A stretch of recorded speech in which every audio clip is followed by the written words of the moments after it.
Howdy folks, welcome back to Duke Frazier Productions. In today's video, we're going to be discussing accuracy of Irrigon's new Dragoon Bullet mold. Stay tuned.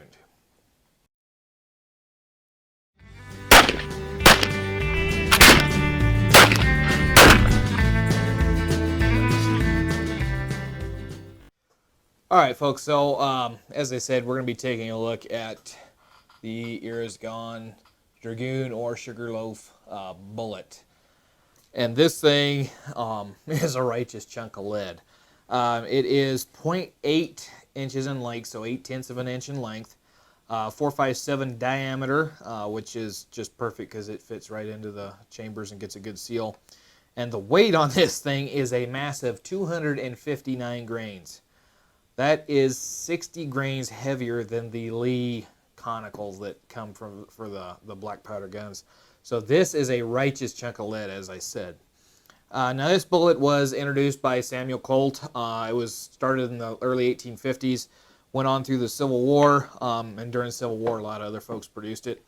But this is like I said, a righteous chunk of lead that was designed specifically for the Dragoon gun. And the gun that we used to test this bullet with was the Whitneyville Dragoon.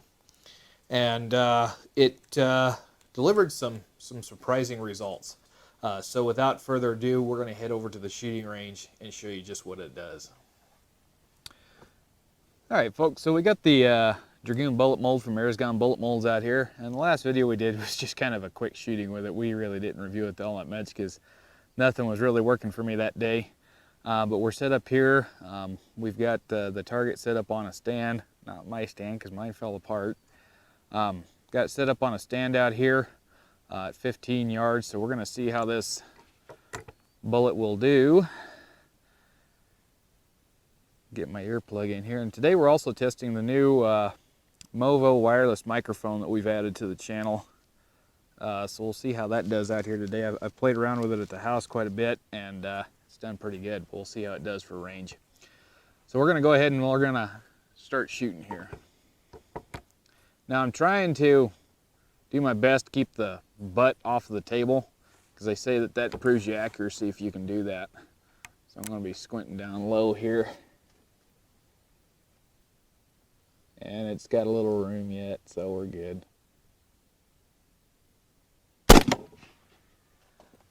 Holy Moses! That first round hit the top of the target. That's about 12 inches high at this distance. So what I'm going to do, I know I shouldn't do this, but I'm going to move the point of aim down. We were aiming just below the middle red dot. I'm going to aim down at the very bottom red dot and see how things work.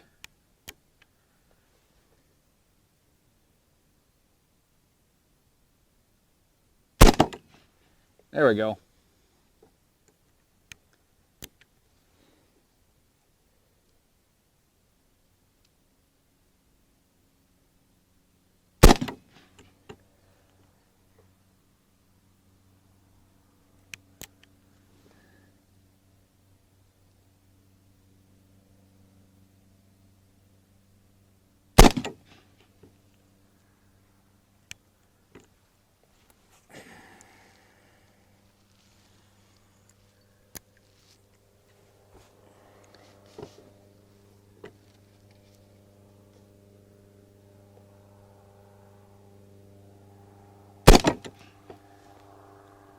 Wow, if I'd have done that to begin with, we'd have had 5 shots right there, right close together.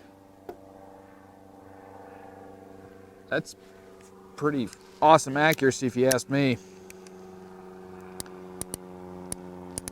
Now, I do remember telling you we was at 15 yards, but I don't remember telling you the powder charge. So what we had for a powder charge on this was 30 grains of Go X3F black powder. And with that load, that's a pretty stout load on this.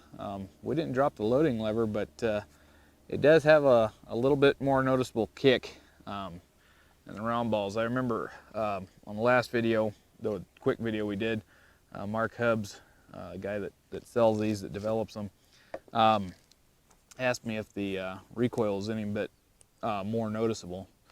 and I couldn't really remember. I didn't really remember it being more noticeable, but I can tell you here, it kicks a little bit more than it does with a round ball. So I think we'll load this up again, and we'll try another run here. I'll just walk down and peel some of the little pasties off after I get a picture, and we'll reuse the same target again.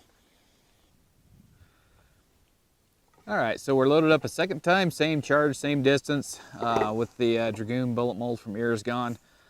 So I'm going to keep the same point of aim, the bottom red dot, and we'll see how it does on this run.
Holy Moses!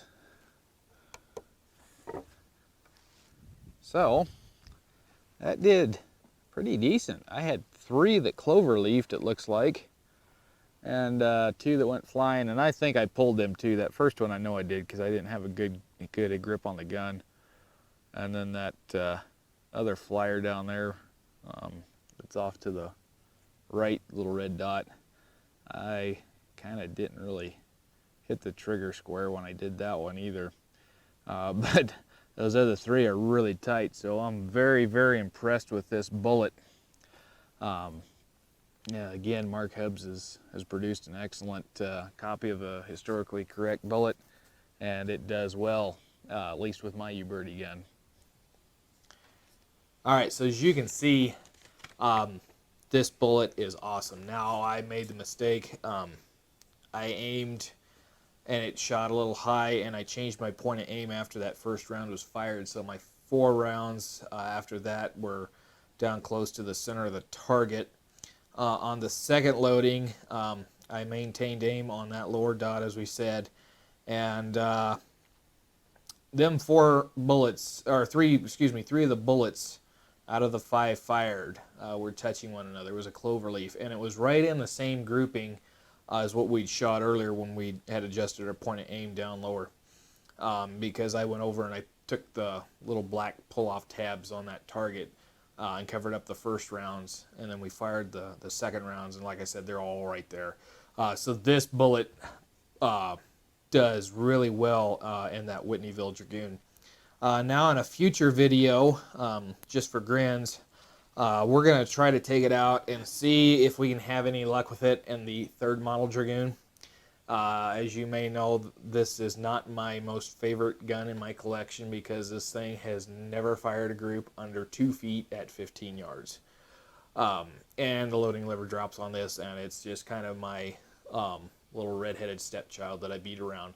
But anyway, we're going to test that Dragoon Bullet mold in this one and see if it will help this along, if it'll make this again. Otherwise, this one's getting converted to 45 Colt. If you'd like to learn more about the Ears Gone bullet molds, Dragoon Bullet mold, go over and check out their website. I'll have a link to that down there in the description box below. Don't forget to check out their YouTube page. You can also find a link to that down there. It's listed as Mark Hubbs. That's who the developer is Mark Hubbs, proprietor of the company. And he's got a lot of excellent videos on his bullet molds as well. And if you've liked what you've seen here on this channel, be sure to hit that subscribe button down there below. Don't forget to check us out on Facebook. We try to do weekly updates over there as much as possible. And we also have a Patreon page. You can find links to both Facebook and Patreon down there in the description box. So head on over, check them out, think about giving us something to help keep the channel going. In the next episode, we will be discussing the Walker tips and tricks. So stay tuned and be sure to keep your powder dry.